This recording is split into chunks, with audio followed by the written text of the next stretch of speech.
शिवम केसरी ने 2 साल के अंदर टोटल गवर्नमेंट जॉब अगर बताऊं मैं 10 गवर्नमेंट जॉब निकाले हैं। और क्या कभी आपने अल्टीमेटली ऐसा सोचा था कि मैं 2 साल के अंदर 10 एग्जाम निकालने के बाद मेरे साथ पॉडकास्ट करने का मौका मिलेगा?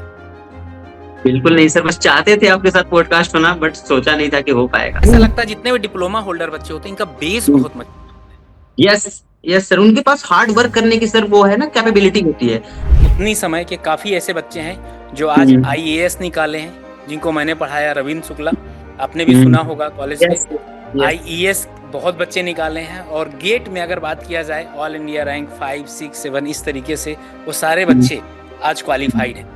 ऐसे ही आपका जो पॉडकास्ट वगैरह देखा करता था तो मैं उससे भी काफी मोटिवेशन मिलता था सर कि कभी मौका मिलेगा तो हम लोग भी ऐसा कर पाए। तो काफी सर आपसे और आपके बारे में सुना था कॉलेज से ही, तो वो भी था सर। तो काफी अच्छा पॉडकास्ट आपका होता है। हेलो दोस्तों, नमस्कार, स्वागत है आप सभी लोगों का।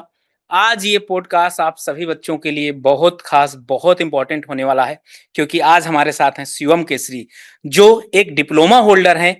वो जो करके दिखाए हैं ना, मुझे ऐसा लगता है कि इसको रिपीट कर पाना बहुत बच्चों में बहुत मुश्किलात होगा। जैसे बात किया जाए, शिवम केसरी ने 2 साल के अंदर टोटल गवर्नमेंट जॉब अगर बताऊं मैं 10 गवर्नमेंट जॉब निकाले हैं। और इस बार 2025 में एसएससी जेई के अंदर इनकी 38 रैंक है और ये डिप्लोमा होल्डर है। तो फर्स्ट ऑफ ऑल शिवम, स्वागत है आपका। Thank you sir. कैसा फील कर रहे हो भाई? बहुत अच्छा फील कर रहा हूँ सर अभी तो। क्या कभी आपने अल्टीमेटली ऐसा सोचा था कि मैं 2 साल के अंदर 10 एग्जाम निकालने के बाद मेरे साथ पॉडकास्ट करने का मौका मिलेगा? बिल्कुल नहीं सर, बस चाहते थे आपके साथ पॉडकास्ट होना, बट सोचा नहीं था कि हो पाएगा।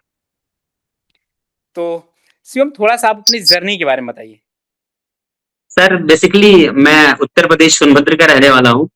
मैंने जो है 2021 में से डिप्लोमा स्टार्ट किया है आईईआरटी, जो कि एक प्रयागराज में है। और मुझे पता चला सर आप प्रयागराज में आप भी आईआरटी के फैकल्टी रहे हैं, तो अभी बहुत खुशी मिलती है सर मुझे। तो मैं 21 से 24 बैच तक जो है मैंने डिप्लोमा अपना कंप्लीट किया। उसके बाद मैंने 2024 एसएससी जेई का एग्जाम दिया। उसमें सर मुझे जो है सीडब्ल्यू पीआरएस, जो है एसएससी जेई में सीडब्ल्यू पीआरएस मुझे डिपार्टमेंट मिला। उसके बाद सर एक्चुअली उसके कॉलेज के साथ मेरा प्लेसमेंट हो गया था, तो मैंने प्राइवेट में सबसे पहले 5 महीने काम किया। उसके बाद फिर मेरा एक पीएसयू में एनएसपीसीएल नाम की, एनटीपीसी और सेल की ज्वाइंट वेंचर नाम की एक पीएसयू में मेरा सिलेक्शन हुआ था, तो मैं वहां पे भी 2 महीने काम किया। उसके बाद मेरा एसएससी जेई में हो गया, तो मैं एसएससी जेई में आ गया। फिर आरआरबी जेई भी सर मैंने दिया था। प्री में भी मेरे काफी अच्छे मार्क्स थे, 82 मार्क्स थे। और मेंस में भी मैंने जब दिया था आरआरबी जेई का तो 112 मार्क्स थे। उसके बाद फिर मेंस वो कैंसिल हो गया था उस टाइम, आप जानते होंगे। तो हम्म। उसके बाद फिर मैंने दोबारा दिया नहीं एग्जाम, क्योंकि ऑलरेडी मेरा जो है ज्वाइनिंग हो चुका था एसएससी जेई में। उसके इन बिटवीन सर मैंने एचपीसीएल का भी रिटर्न दिया था, उसमें भी मेरा सिलेक्शन हो गया था, काफी अच्छे मार्क्स थे। और एनएफएल में दिया दिया था, एनएफएल में भी हो गया था। एमपी में डिस्ट्रीब्यूशन जेई का जॉब दिया था, उसमें भी हो गया था। और ऐसे सर यूपी पुलिस कांस्टेबल का ऐसे ही घूमने चला गया था सर, तो उसमें भी हो गया था। तो ऐसे ही कई तो आपने कभी ऐसा सोचा था कि यार मुझे 10 एग्जाम निकालने हैं, और या आपके दिमाग में ये कैसा आया कि मैं पुलिस का भी फॉर्म फिल कर सकता हूँ, पुलिस का भी निकाल सकता हूँ? क्योंकि बहुत ऐसे डिप्लोमा होल्डर हैं जो मतलब उनको ऐसा डर लगता है कि यार हम तो डिप्लोमा होल्डर, हम कैसे compete कर पाएंगे बीटेक और एमटेक वालों को। आपने कैसे होकर दिखाया? सर मुझे भी स्टार्टिंग में डर लगता था सर, क्योंकि जब मैं बीटेक का सुनता था कि वहाँ के लड़के जो है कुछ अच्छे, मतलब 4 साल जो है डिग्री करते हैं, उसके बाद वो सारे लोग जो है बैठेंगे हमारे जेई एग्जाम में, तो मुझे भी डर लगता था सर। लेकिन जब मैं मॉक टेस्ट लगाता था, जब मैं टेस्ट देता था, जब मैं अपने आप से कभी ऐसा बातें करता था, जैसे सिलेबस वगैरह मैंने डिटेल में पढ़ा था, तो मुझे कॉन्फिडेंस था कि अगर मैं सही सही, अगर मेरा दिन सही रहा, सही से करूंगा तो हो जाएगा। और बात रही सर अगर यूपी पुलिस कांस्टेबल की, तो हम सर ऐसे घर से आए हैं सर कि हम ऐसे घर से हम लोग आते हैं कि हमें बस जॉब चाहिए होता है सर। हमने भी डिप्लोमा करने के बाद फिर प्लेसमेंट हुआ प्राइवेट में, तो हमने वो भी किया, क्योंकि छोड़ नहीं सकते थे सर, क्योंकि वो अफोर्ड करना थोड़ा मुश्किल होता है। तो इसलिए जो है जॉब किया। उसके बाद फिर इन बिटवीन आया था यूपी पुलिस कांस्टेबल का, तो वो भी डाल दिया था सर। सर उसमें भी इंटरेस्टिंग है, पहली बार जब एग्जाम हुआ था तो मेरा मन नहीं था देने का सर, तो मैंने दिया नहीं एग्जाम। उसके बाद हम्म। क्या हुआ कि पता चला वो एग्जाम लीक हो गया, तो वो हम्म। एग्जाम कैंसिल हो गया। उसके बाद जब दोबारा एग्जाम हुआ तो मैं खाली था, तो मेरा एक दोस्त था, वो बोला चलो साथ में दे आते हैं, तो फिर हम दोनों गए साथ में देने के लिए बिना पढ़ाई किए। और लकीली उसमें भी हो गया था सर। ओके। तो अभी आप एसएससी जेई जैसे ये क्वालिफाई कर चुके हैं, अभी आपका नेक्स्ट क्या टारगेट है? आप कौन से एग्जाम क्वालिफाई करना है, क्योंकि आप ऑलरेडी 10 एग्जाम क्वालिफाई कर चुके हैं। सर अभी तो हमारे पास डिप्लोमा है केवल, अगर जब हमारा डिग्री हो जाता है तो कोशिश करेंगे सर कि एसएससी जेई से भी ऊपर जो है कोई भी जो अच्छे डिग्री लेवल के एग्जाम है उसको टारगेट करें और उसको छोड़ पाए, अगर सब कुछ सही रहा जैसे भगवान की यूपीपीएससी कृपा यही हो गया। से। यूपीपीएससी यही हो गया सर, उसके बाद फिर कोई भी सिविल के जो एग्जाम होते हैं, और काफी और भी एग्जाम्स हैं सर, गेट के थ्रू कुछ अच्छे अच्छे पीएसयू के एग्जाम होते हैं, अगर सब कुछ सही रहा तो सर ट्राई करेंगे उसका। बिल्कुल। शिवम, आपके दिमाग में ये बात कब आई कि मुझे गवर्नमेंट जॉब निकालनी है? सर तैयारी करते करते सर पहले तो मैं केवल ऐसा प्रिपरेशन करता था अपने सेमेस्टर के साथ ही, वैसा कुछ ज्यादा सोचता नहीं था। लेकिन उसके बाद हमारे सुपर सीनियर में कुछ जो है सर लोगों का जब सिलेक्शन हुआ तो वो लोग कभी कभी कॉलेज में आते थे सर, हमें पार्टी वगैरह देने के लिए, सेलिब्रेट करने के लिए। उनको फिर देखकर सर जो मोटिवेशन आता था ना कि एक दिन हमारा भी ऐसा चांस आए कि हम भी जो है किसी को सेलिब्रेट कर सके, हम भी जो है कुछ कर सके, तो उनसे काफी मोटिवेशन आती थी। बाकी जब सर जो आईआरटी के टीचर्स हैं और आईआरटी के जो वो है सर, जो कोर है ना सर, वो इतना मोटिवेट करता था कि हमें अच्छा लगता था, हमें लगता था कि हम कर सकते हैं। इस वजह से सर थोड़ा अच्छा। अच्छा, आप आईआरटी कौन से ड्यूरेशन में थे? Sir 2021 to 2024। अच्छा, मैं काफी समय पहले था। हाँ सर मुझे बाद में पता चला ये। 2013 से 2017 के दौरान था मैं वहां पर।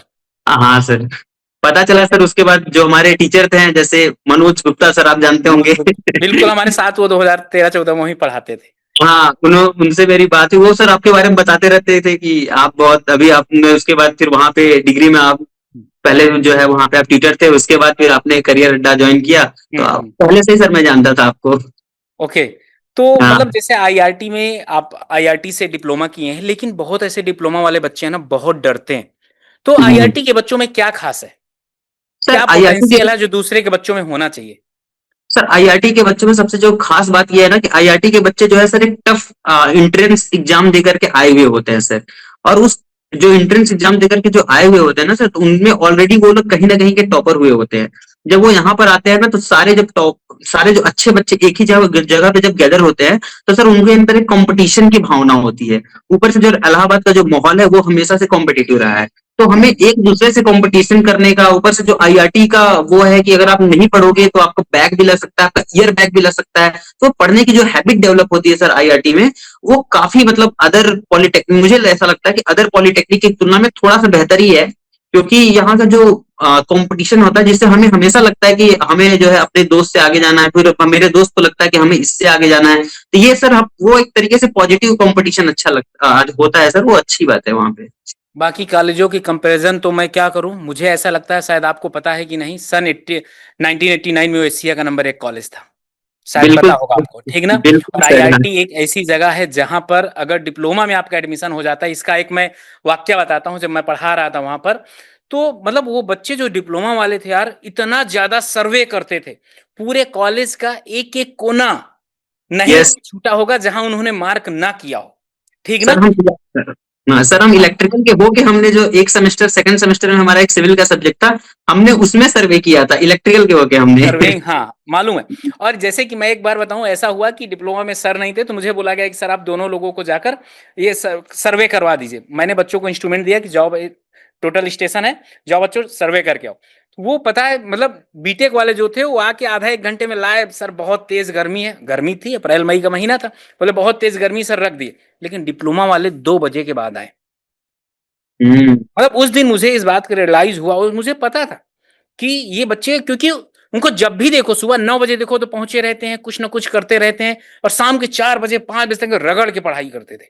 और उसी का नतीजा था कि आज वहां पर जितने भी बच्चे हैं, पहले तो वहां पर प्लेसमेंट बहुत अच्छी होती है। प्लेसमेंट के अलावा इसके पहले भी मैं बता दूं, शिवम 2017-18, मुझे, मैं सही से रिकॉल नहीं कर पा रहा हूं, Kavita SSC JE all India rank topper IRT से ही थी, यस। ठीक ना?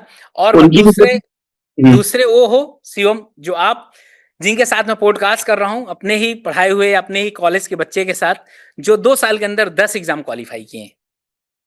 कितने घंटे पढ़ाई करते थे, अगर मैं एक बच्चों के बिहाफ पे आपसे पूछूं तो?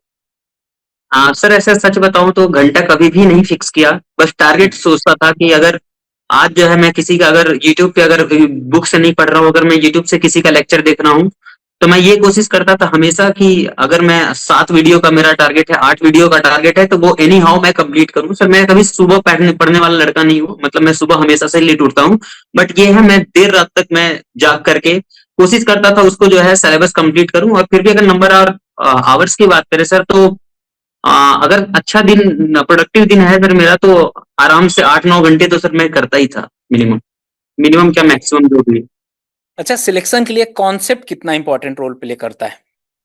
Sir concept is king sir. Concept से ज्यादा इंपॉर्टेंट कुछ भी नहीं है। जब आप तैयारी करते हैं सर, तो आपका जो फर्स्ट आपके पास जो प्रायोरिटी होनी चाहिए, आपको कॉन्सेप्ट बिल्डअप पे होनी चाहिए सर। बिल्कुल। प्रैक्टिस, उसके बाद ट्रिक्स और रिवीजन और न्यूमेरिकल प्रैक्टिस, ये सब कुछ बाद में है सर। ये सब कुछ तब आती है जब आपका कॉन्सेप्ट स्ट्रांग होता है। क्योंकि अगर आपका कॉन्सेप्ट स्ट्रांग नहीं है, आप केवल न्यूमेरिकल प्रैक्टिस करते जा रहे हो, आप केवल एमसीक्यू प्रैक्टिस करते जा रहे हो, तो आप एक टाइम के बाद फिर जब आप उस सब्जेक्ट का प्रैक्टिस छोड़ोगे, फिर दूसरा सब्जेक्ट पकड़ लोगे, तो उन दोनों सब्जेक्ट के बाद फिर इन दोनों पे आपकी कमांड कम हो जाएगी लास्ट वाले पे, क्योंकि आपका कॉन्सेप्ट वीक रहेगा।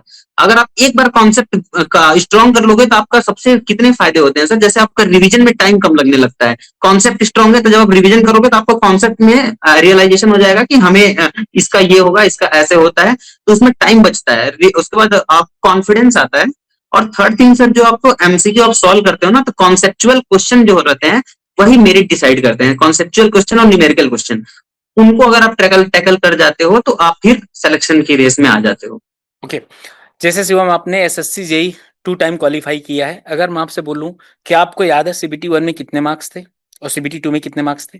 हाँ सर, मेरा सर पहली बार जब मैंने एसएससी जेई 2024 क्वालिफाई किया था, तो उस टाइम मेरे एसएससी जेई सीबीटी 1 में मेरे मार्क्स थे, वो थे 154 पॉइंट समथिंग थे, यानी 155 थे।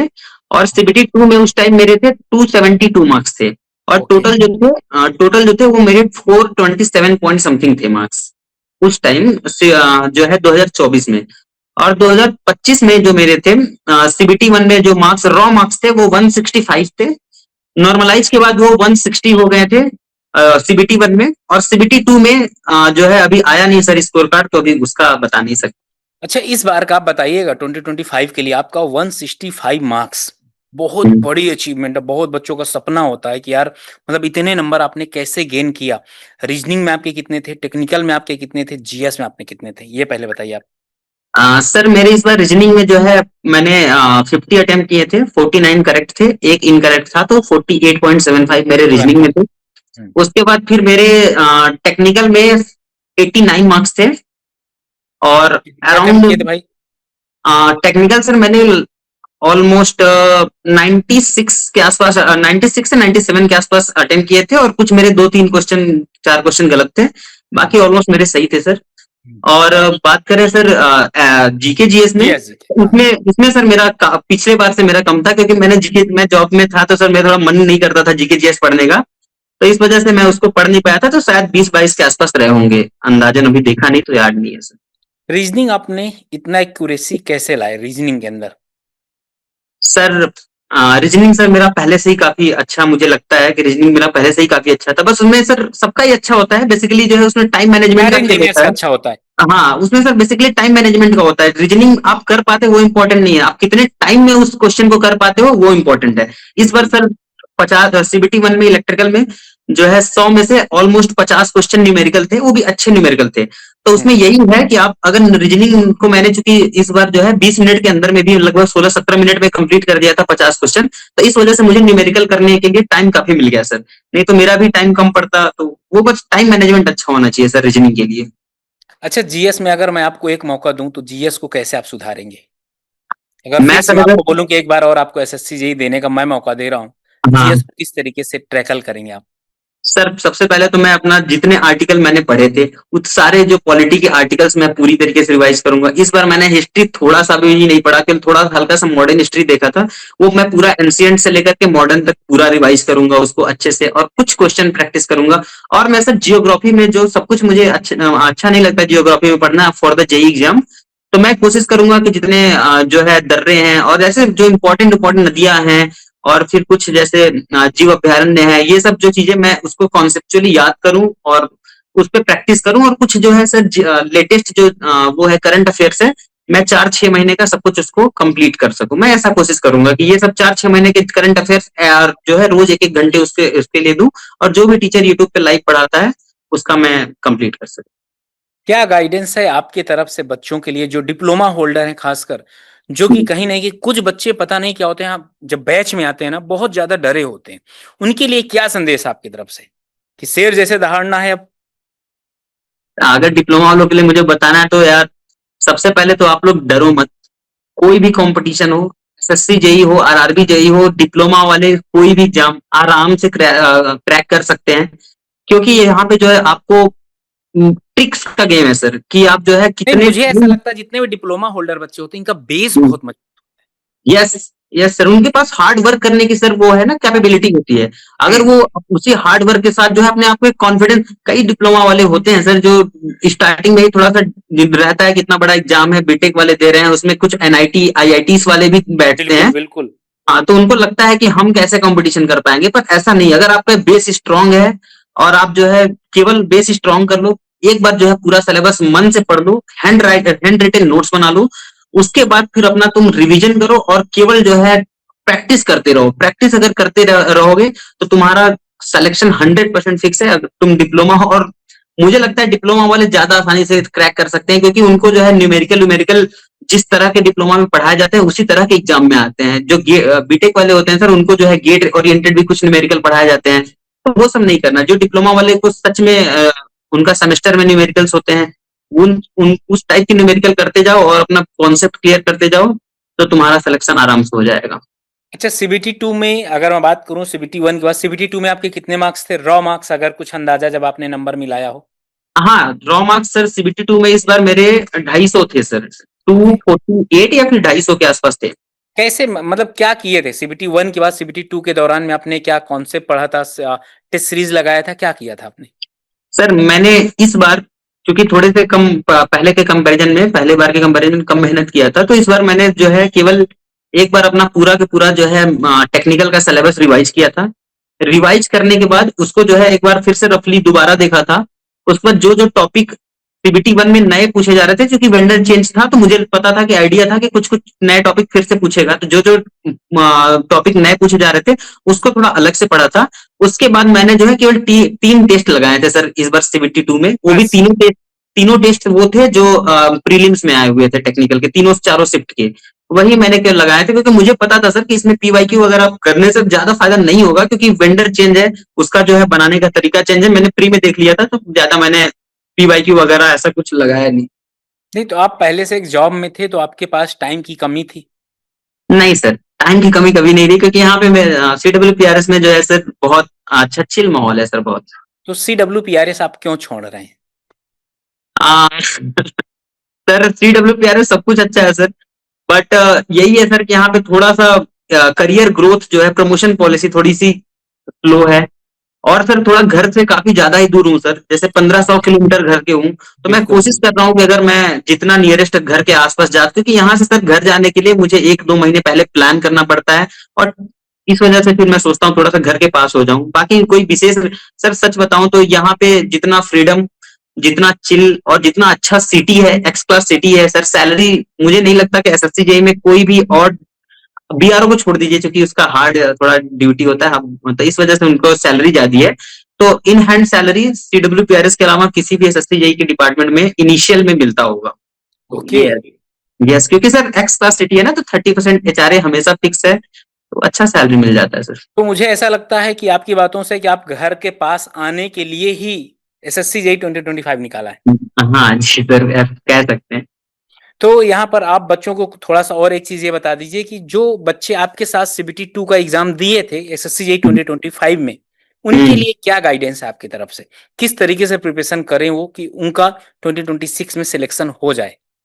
हाँ, तो सर जितने लोगों ने मेरे साथ, या फिर जो अभी देने वाले हैं नए बच्चे, अगर उन्हें सीबीटी 2 की बात किया जाए, तो सर सबसे पहले उनको अपना टेक्निकल का कॉन्सेप्ट, आप किसी भी ऐसे टीचर को फॉलो करो जिन जो टेक्निकली खुद अच्छा साउंड करते हो, टेक्निकल उनका खुद ही स्ट्रांग हो उनका, और आप जो है उनसे जो है एक हैंड रिटन नोट्स बना लो अपना सारे सब्जेक्ट्स के, और आप प्रैक्टिस करो, इतना प्रैक्टिस करो। जैसे सर मैं अगर आपको केवल प्रैक्टिस का बताऊं, तो मेरा प्रैक्टिस करने का क्या रहता था, जैसे मैं ऑफिस में हूँ, ऑफिस में अगर मैं हूँ कहीं भी हूँ, तो मेरा जो फोकस रहता था जनरली, मैं सबसे पहले जो भी सब्जेक्ट रिवाइज किया है, रिवाइज करने के बाद मैं सबसे पहले उसका चैप्टर टेस्ट मारता था उस सब्जेक्ट का। हम्म। चैप्टर टेस्ट होने के बाद सब्जेक्ट टेस्ट मारता था।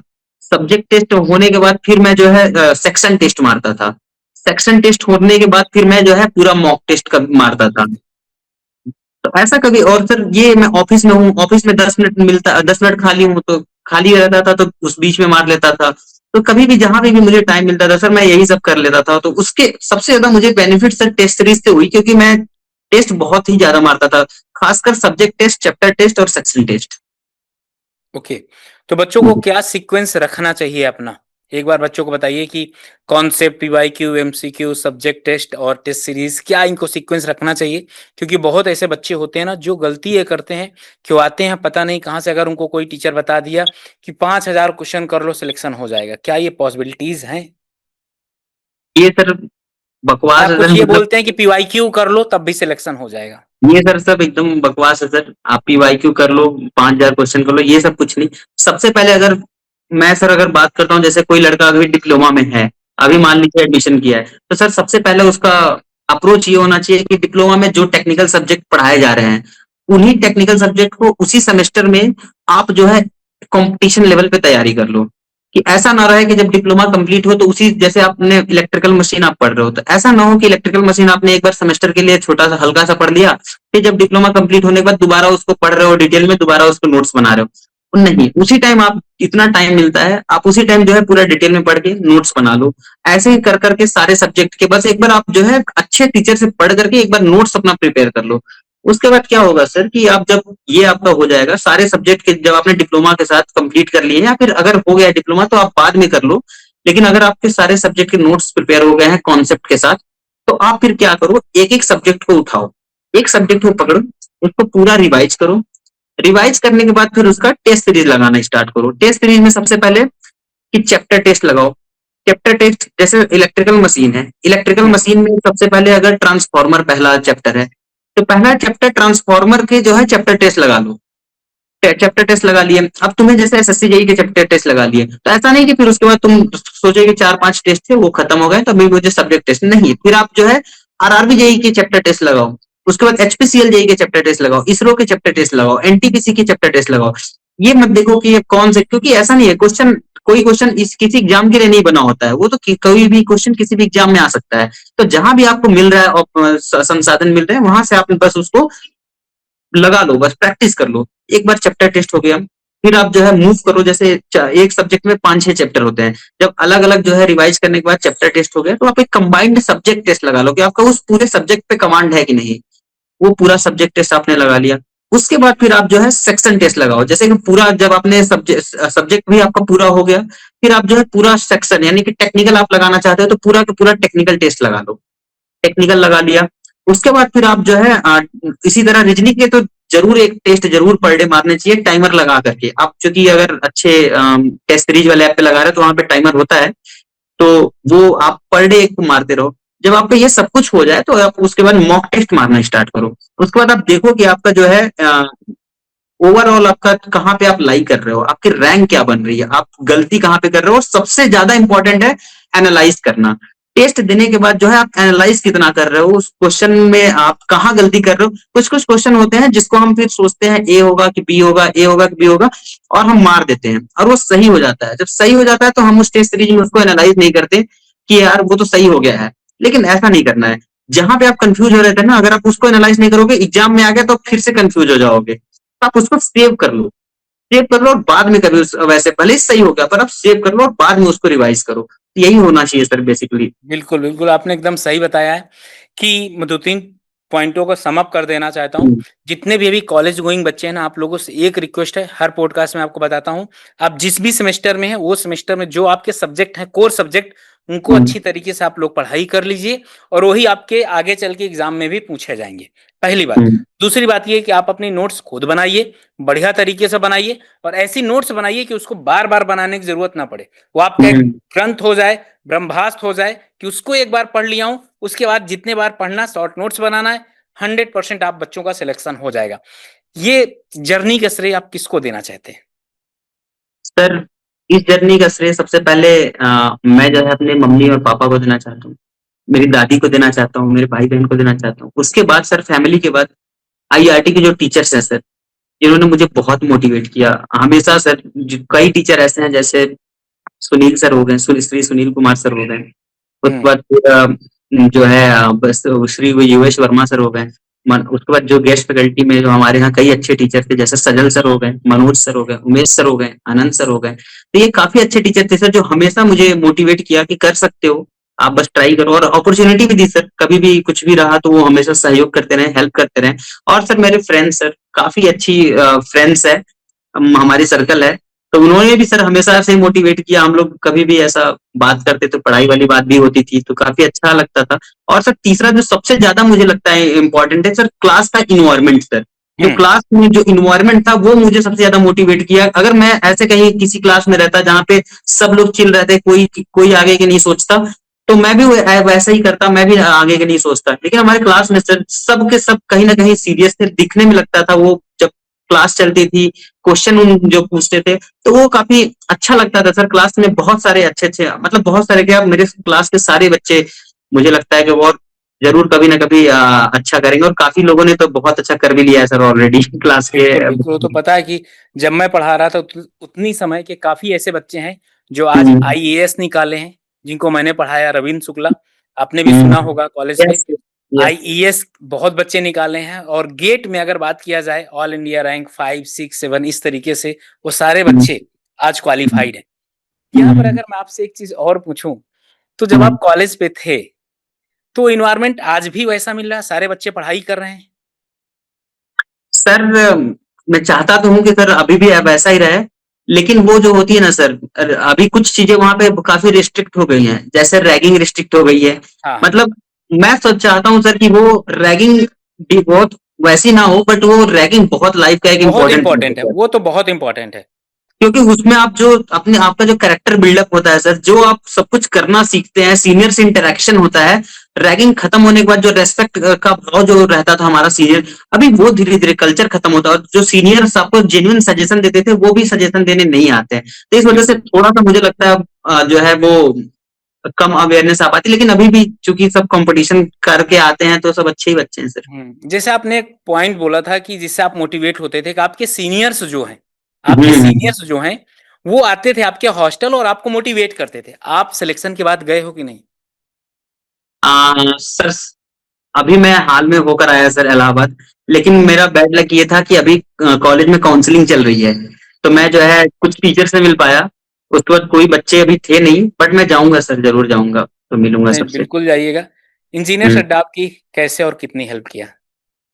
सर इंजीनियर सट्टा पे बेसिकली एक आशीष सोनी सर हैं, उनकी जो है मैं क्या बोलते हैं प्रैक्टिस वाली जो क्लासेस होती हैं, मैं सर जनरली हमेशा यूट्यूब से ही पढ़ाई किया, तो हम्म। मैं जो है उनकी भी यूट्यूब पे प्रैक्टिस क्लासेस जो है मैं देखा करता था, तो वो काफी अच्छा था। और सर आपकी, मैं पहले से ही आपका जो पॉडकास्ट वगैरह देखा करता था, तो मैं उससे भी काफी मोटिवेशन मिलता था सर कि कभी मौका मिलेगा तो हम लोग भी ऐसा कर पाए। तो काफी सर आपसे और आपके बारे में सुना था कॉलेज से ही, तो वो भी था सर। तो काफी अच्छा पॉडकास्ट आपका होता है सर, मुझे ऐसा लगता है।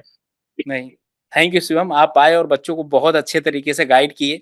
लाइफ में क्या-क्या ड्रॉबैक हैं, किस तरीके से उनको ओवरकम करना है, हर्डल्स आएँगी उसको कैसे ओवरकम करना है, कितने घंटे पढ़ाई करना चाहिए, कॉलेज गोइंग में है आपको कैसे पढ़ना चाहिए, अभी जो 2025 में सीबीटी 2 का मेंस दिए हैं उनको किस तरीके से पढ़ना चाहिए, रिवीजन किस तरीके से करना चाहिए। शिवम आपने बहुत अच्छे तरीके से बच्चों को गाइड किया है। और एक चीज़ बच्चों बता दूँ, अगर शिवम से अगर आप कनेक्ट करना चाहते हैं तो आप कमेंट जरूर करिएगा, कमेंट सेक्शन में कमेंट जरूर करिएगा।